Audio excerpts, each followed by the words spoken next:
Estou de volta, gente, o nosso quarto bloco. Vou adentrar agora no tema classificação das pessoas jurídicas, tá? Classificação das pessoas jurídicas, mas ainda joga aí na tela, por favor, que é o nosso ponto 4. E a classificação ela se divide em vários, na verdade, em 3 subtópicos, tá? E o primeiro subtópico de classificação já está aí na sua tela, quanto à nacionalidade. Pode ser nacional ou estrangeira. Quanto à nacionalidade, pode ser nacional ou estrangeira. Vai ser nacional ou estrangeira a depender do ordenamento jurídico que lhe conferiu personalidade. Então, ela vai ser nacional ou estrangeira a depender do ordenamento jurídico que lhe deu personalidade. Se for o ordenamento jurídico brasileiro que conferiu personalidade, ela é nacional. Se for ordenamento jurídico alienígena ou estrangeiro, né? Alienígena, gente, é sempre estrangeiro, tá? Então, se for ordenamento jurídico alienígena e estrangeiro que lhe conferiu personalidade, ela, obviamente, é internacional. É aí que você entende aquela expressão que, vez por outra, a gente vê em jornais por aí. Pessoa jurídica nacional de capital estrangeiro, tá? Por que isso? Porque apesar do capital ser estrangeiro, apesar de, por vezes, os sócios serem estrangeiros, a personalidade foi conferida pelo direito brasileiro. Esse é o critério que nós verificamos no artigo 11 da Lei de Introdução. Artigo 11, lá da nossa querida Lei de Introdução. Gente, essa divisão entre nacional e estrangeira tem repercussão importante no direito administrativo. Tem repercussão importante lá no direito administrativo, porque lá no direito administrativo, amigos, é possível que em licitações, por exemplo, se dê privilégio a empresas nacionais e é possível também que em determinados setores a atividade apenas possa ser explorado por empresa nacional, tá? Mas esse é um papo lá da cadeira do direito administrativo. A título de informação, acho relevante que você já faça uma consulta ao artigo 176 da Constituição Federal. Artigo 176 da Constituição Federal, que já vai lhe auxiliar aí na introdução ao tema, e depois lá o professor de administrativo e de constitucional vai lhe esclarecer as ideias sobre isso. Então essa classificação acaba tendo importância lá. O segundo pilar classificatório é quanto à estrutura. Quanto à estrutura. E quanto à estrutura, nós temos as... Joguem na tela para mim, por favor. Corporações,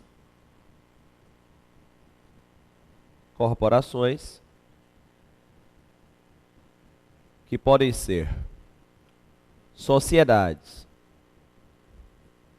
ou associações, e as sociedades podem ser simples ou empresárias. E temos ainda as fundações. Então, quanto à estrutura, temos aí as corporações, sociedades simples ou empresárias e associações estão nesse mundo aí das corporações. E temos ainda as fundações, tá? Tá aí a divisão quanto à estrutura. A gente vai verificar uma a uma. Vou começar tratando das corporações. As corporações, como você viu lá no conceito inicial da nossa aula, nosso primeiro conceito de pessoa jurídica hoje, tem como elemento central a força humana. Tem como elemento central a força humana, a pessoa. Então, o elemento central da corporação é a força humana, é a pessoa. É por isso que nós afirmamos que as corporações são universalidade de pessoas. Então, tem como elemento central a força humana, a pessoa, e é justo por isso que nós afirmamos que tais corporações são universalidades de pessoas. Universalidade de pessoas que a sua prova pode denominar, joga aí na tela para mim, por favor, de universitas personarum. Universalidade de pessoas ou universitas personarum. Então, o centro é a pessoa. Em uma primeira análise, essas corporações podem ser sociedades. E o que é uma sociedade? A sociedade é a união de sócios, organizadas em regra através de um contrato social, união de sócios, organizados em regra, e olha que eu disse em regra, e objetivando o lucro. Então, união de pessoas organizadas mediante contrato social e objetivando o lucro. Como eu dizia, organizadas em regra mediante contrato social, porque há exceções, né? Sociedade anônima, por exemplo, é exceção. A anônima, por exemplo, é exceção. Então, são em regra organizadas mediante contrato social e objetivam o lucro, a partilha de lucros. Quem abre sociedade quer ficar rico, quer que no final do exercício financeiro seja realizada essa partilha, seja realizada essa divisão de valores. Perfeito? Tá aí, estão aí as corporações, as sociedades, essas universalidades de pessoas, é o conceito geral. Essas sociedades, elas se subdividem em simples ou empresárias. Simples ou empresárias. As simples, no Código Civil anterior, eram chamadas de civis. Tá? A legislação mais antiga, o Código Civil anterior a 2002, chamava a sociedade simples de civis. Hoje, são simples. As empresárias no Código Civil anterior eram chamadas de comerciais. Comerciais. Hoje são empresários. Hoje são empresários. Simples e empresárias, as antigas civis e comerciais. Luciano, como é que na hora da prova eu vou fazer a distinção se eu estou diante de uma sociedade simples ou diante de uma sociedade empresária? Como enxergar isso na hora da prova? Muito tranquilo. São dois os critérios distintivos. Dois os critérios distintivos entre sociedade simples e empresária. O primeiro critério é a atividade exercida. Primeiro critério é a atividade exercida. Como assim a atividade exercida? Se a atividade for ato de empresa, ela é empresária. Se a atividade for ato de empresa, ela é empresária. Luciano, o que é um ato de empresa? Artigo 966 aí na tela. Olha lá.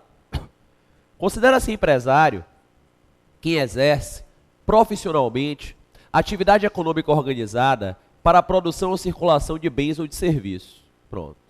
Atividade econômica organizada para a produção ou circulação de bens ou serviços. Está aí o conceito.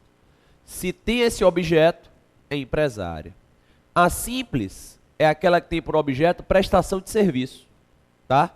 Então, atividades de caráter intelectual, enfim, prestações de serviço, são sociedades simples. Denominam-se de sociedade simples. Então a primeira distinção é essa, quanto ao objeto. A segunda distinção é no que concerne ao local do registro. Local do registro. Sociedade empresária, ela é registrada no Registro Público de Empresas. Sociedade empresária é registrada no Registro Público de Empresas. Registro Público de Empresas que você conhece, sua prova inclusive pode se utilizar também desta denominação, junta comercial. Registro Público de Empresas ou junta comercial. Perfeito. Está aí o registro da sociedade empresária. E a simples? A simples é registrada no cartório de registros da pessoa jurídica. Cartório de registro da pessoa jurídica. Beleza? Então está aí a segunda distinção no que concerne ao local de registro.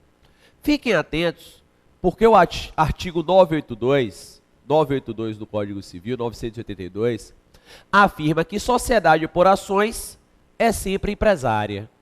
Por ações é sempre empresária, enquanto a cooperativa sempre será simples. Por ações é sempre empresária, cooperativa sempre será simples. Ok? O Fábio Lhoa Coelho, que é o doutrinador lá do direito empresarial, professor Fábio Lhoa Coelho, verificando os critérios distintivos entre sociedade simples e empresária, tenta trazer um macetezinho para a hora da prova. O Fábio Lhoa traz um macetezinho para a hora da prova, que é o seguinte. Na hora da prova, diz o Fábio Lhoa Coelho, está na dúvida se é simples ou empresária, se pergunta o seguinte: o sócio, ele necessariamente participa da atividade final? Se ele necessariamente participa da atividade final, é simples, porque é prestação de serviço. Se ele necessariamente participa de tal atividade, é simples, porque é prestação de serviço. É o exemplo do advogado no escritório que advoga, do dentista que atende na clínica odontológica, do médico que clinica, e assim segue. Se o sócio, porém, não necessariamente participar da atividade final, é a questão do sócio investidor, né, a figura do sócio investidor, aí é empresária. É o cara que está comprando ações para depois vendê-las e ganhar uma grana aí na operação. Aí vai ser empresário. É por isso que por ações é sempre empresária e prestação de serviço é sempre simples, a exemplo de cooperativas. Beleza, pergunta a tua prova. Cabe sociedade entre cônjuges? Depende. Joga na tela, por favor. Artigo 977. Faculta-se aos cônjuges contratar sociedade entre si ou com terceiros, desde que não tenham casado no regime de comunhão universal de bens ou no de separação obrigatória. Então mantenha na tela. Poder pode, desde que não tenha casado em comunhão universal ou em separação obrigatória. Não pode ter casado nem em comunhão universal e nem separação obrigatória. Fora disso aí, tá valendo. Vencidas as sociedades dentro desse mundo aí, Maísa, joga na tela, chamado de corporações, vistas as simples e as empresárias, entram nas associações. E chama a atenção de vocês que não é o objetivo nosso do curso tratar das sociedades empresárias em espécie, tá? Limitada, etc. Porque isso é tema de empresarial, não está no nosso edital aqui de civil. Então avanço para as associações. E o que é a associação? A associação é uma união de pessoas,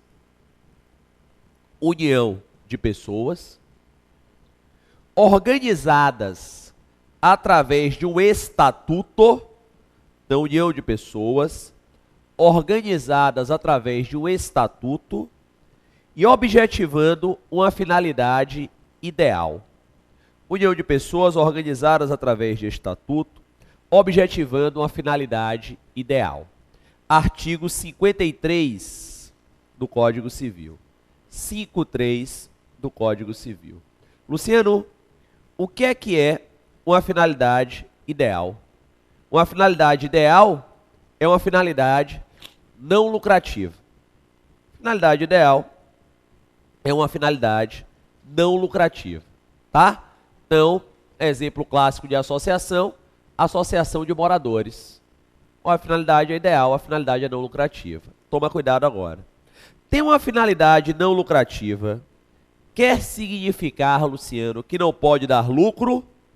Cuidado, não é isso. Ter uma finalidade não lucrativa não quer significar que não pode dar lucro. Não é isso. A associação não só pode, como deve dar lucro. Ela não só pode, como ela deve dar lucro. Deve. O que é proibido é a partilha de lucros entre os associados. Então ela não só pode, como deve dar lucro. O que se proíbe, porém, é a partilha de lucros entre os associados. É isso que se proíbe. Luciano, o que é que faz com o dinheiro? Muita coisa. Paga-se as contas, amplia-se a sede, compra-se computadores e, se sobrar ainda mais coisa, reinveste na finalidade social. Então ela não só pode, como ela deve dar lucro.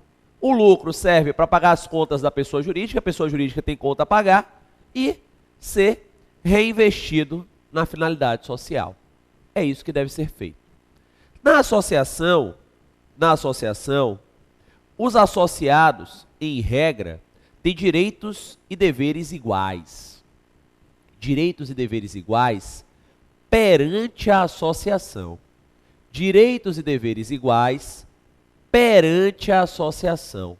É perante a associação que ele possui, repito, estes direitos e deveres iguais. Ok? Beleza? É perante a associação. Toma cuidado. Não há direitos e deveres entre os associados. Não tem. Gente, às vezes, os associados sequer se conhecem na sua totalidade. Vou dar um exemplo banal. Onde eu moro aqui em Salvador tem uma associação de moradores. E eu não conheço todos os moradores do condomínio onde eu moro. Deve ter lá umas 12 torres mais ou menos, é um condomínio bem grande. Eu não conheço todo mundo que mora lá. Vez por outra, pasme, eu me encontro com alguém na rua conversando e descubro que mora lá. Não sabia. O cara é associado da mesma associação que eu sou. A gente paga uma cota mensal lá. Mas eu não conheço. Como é que eu vou ter direitos e deveres contra ele se eu nem sequer o conheço? Os direitos e deveres são em face da associação. Sempre igualitários. Direitos e deveres em face da associação, repito, igualitários. Igualitários. Ok? Beleza?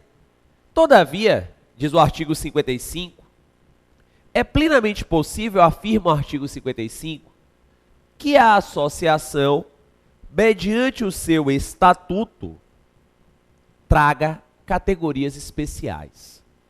Nada impede que a associação, mediante o seu estatuto, traga, repito, categorias especiais.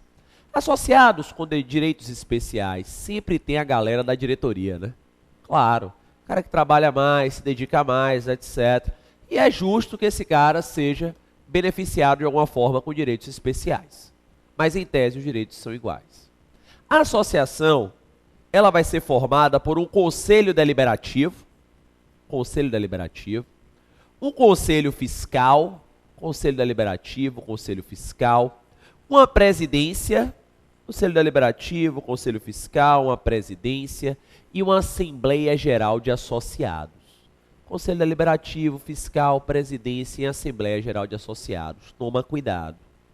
O órgão de cúpula mais importante é a Assembleia Geral de Associados. A Assembleia Geral de Associados, artigo 59 do Código Civil, 59, é o órgão de cúpula.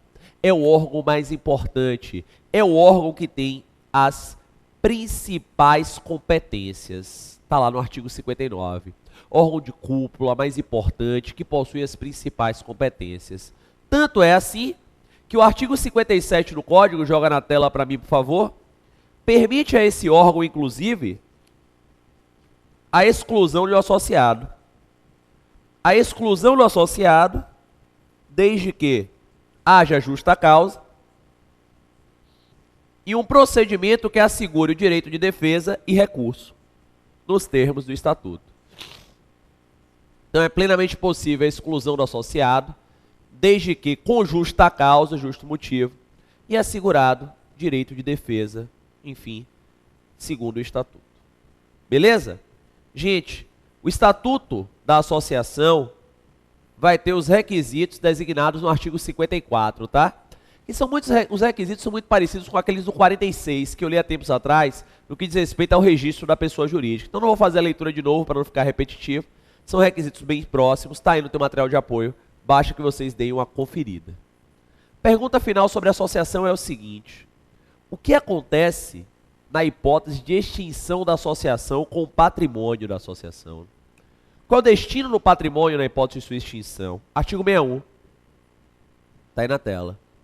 Dissolvida a associação, o remanescente do seu patrimônio líquido, depois de deduzidas, se for o caso, as cotas ou frações ideais referidas no parágrafo único do artigo 56, será destinado a entidade de fins não econômicos, designadas no Estatuto, ou, omisso este, por deliberação dos associados, à instituição municipal, estadual ou federal, de fins idênticos ou semelhantes. Olha o parágrafo 2º. Não existindo no município, no estado, no Distrito Federal ou no território em que a associação tiver sede, instituição nas condições indicadas nesse artigo, o que remanescer do seu patrimônio se devolverá à Fazenda do Estado, Distrito Federal ou União. Tá aí o destino patrimonial tratado no artigo 61 do Código Civil. Vencidas as associações, avanço agora às corporações, às fundações, perdão. Olha aí no esquema da gente, ó. Vencemos as corporações, né, sociedades e associações. Avanço agora às fundações. Fundações que têm como elemento central o patrimônio. Elemento central, o patrimônio. Então, enquanto o elemento central das corporações é a pessoa, é a soma dos esforços humanos, nas fundações, o elemento central é qual? É o patrimônio. O patrimônio, repito, é que é o seu elemento central. É justo por isso que nós chamamos as fundações, joga aí na tela para mim, por favor, de Universitas Bonurum. O que é isso, Luciano? Universitas Bonurum. Universalidade de bens. Universalidade de bens. Porque elas têm como elemento central o patrimônio, ao revés da pessoa. Beleza. E o que é uma fundação? Qual é o conceito da fundação? A fundação, senhores, é a destinação de um patrimônio, livre. Então não pode ser um patrimônio onerado por nenhuma dívida, que esteja hipotecado, nada disso. Destinação de um patrimônio livre, objetivando uma finalidade religiosa, moral, cultural ou de assistência. Religiosa, moral, cultural ou de assistência. Então, a destinação de um patrimônio livre, objetivando uma finalidade religiosa, moral, cultural ou de assistência. Religiosa, moral, cultural ou de assistência. Tá aí, é a fundação. Primeira pergunta. Esse rol de finalidades aí, religioso, moral, cultural ou de assistência, é um rol exemplificativo ou taxativo? Você não me lembra aí o que é exemplificativo, o que é taxativo? Exemplificativo é quando se admitem outras hipóteses. Então, o rol apenas de exemplos, são admitidas outras hipóteses? Ou é um rol taxativo, fechado, não admite mais hipótese nenhuma? O parágrafo único, joga na tela para mim, por favor, Maísa, do artigo 62, afirma que a fundação somente poderá constituir-se para fins religiosos, morais, culturais ou de assistência. Pela redação, portanto, no parágrafo único, o rol é taxativo. O rol é taxativo porque fala-se em somente. Fala-se em somente. O rol, portanto, é taxativo. A doutrina, porém, através dos enunciados 8 e 9 do CJF, admite a possibilidade de outras hipóteses de fundação. Desde que mantida a sua ideia, a sua finalidade não econômica, a sua finalidade ideal. Então, outras hipóteses, desde que admitida a sua finalidade não econômica ou ideal. Luciano, como é que eu devo fazer na prova? Seu posicionamento inicial da prova é que o rol é taxativo, tá? Rol é taxativo. Você na sua prova só vai partir para um rol exemplificativo se sua prova expressamente perguntar por doutrina. Segunda doutrina, alguma coisa assim, aí você parte na sua prova para o rol exemplificativo. Mas, via de regra, você deve considerar o rol como o rol o quê? Taxativo. Quais são as etapas de criação de uma fundação? Etapas de criação. Primeira etapa de criação de uma fundação é a destinação. Destinação em direito se chama também de afetação, tá? Então, sempre que você ouvir a expressão afetação, destinação é a mesma coisa. Então, afetação, a destinação de bens livres. Afetação, destinação de bens livres. Essa afetação, essa destinação, essa dotação, tudo a mesma coisa, de bens livres, ela pode ser feita de duas maneiras. Através de uma escritura pública, se o ato for inter vivos, escritura pública, se o ato for inter vivos, ou através de um testamento, se o ato for mortis causa. Escritura pública, se o ato for inter vivos, ou testamento, se o ato for mortis causa. Luciano, me explica aí, eu não sou da área de direito, o que é inter vivos, o que é mortis causa. Inter vivos é aquele ato que tem efeitos em vida. Em vida. Mortis causa é aquele ato que só produzirá efeitos após a morte. Inter vivos em vida, mortis causa após a morte. Então, se eu estou abrindo uma fundação para ter efeitos durante a minha vida, eu tenho que fazer por escritura pública. Se é para ter efeitos após a minha morte, pode ser mediante testamento. Aí o testamento pode ser público, privado, enfim. Fica atento nisso aí. Se essa fundação foi instituída mediante escritura pública, por ato inter vivos, a instituição é irretratável. Irretratável. Artigo 64. É irretratável. Se eu constituir em vida, é irretratável. Artigo 64. O que acontece? Instituir em vida, tenho que transferir o patrimônio para a fundação. Ah, Luciano, e se eu bater no peito e não transferir? Não tem problema. O 64 diz que o juiz transfere. O juiz transfere. Luciano, e se a criação for via testamento? Bem, via testamento você pode revogar a qualquer tempo. Não há problema algum. Mas se foi em vida por escritura pública, é irretratável. Se você não transferir, o juiz transfere. Se o patrimônio afetado for insuficiente, o artigo 63 dá solução. Joga na tela, por favor. Se for insuficiente, diz o 63, serão os bens utilizados, se de outro modo não dispuser o instituidor, para serem incorporados em outra fundação que se propõe a fim igual ou semelhante. Está lá no artigo 63 do Código Civil. Essa foi a primeira etapa, afetação de patrimônio. Nessa primeira etapa, eu vou deixar uma perguntinha aí para o bloco que vem. Eu posso pegar todo o meu patrimônio e conferir para a instituição de uma fundação? É isso que nós iremos analisar no nosso quinto e último bloco. Até daqui a pouco.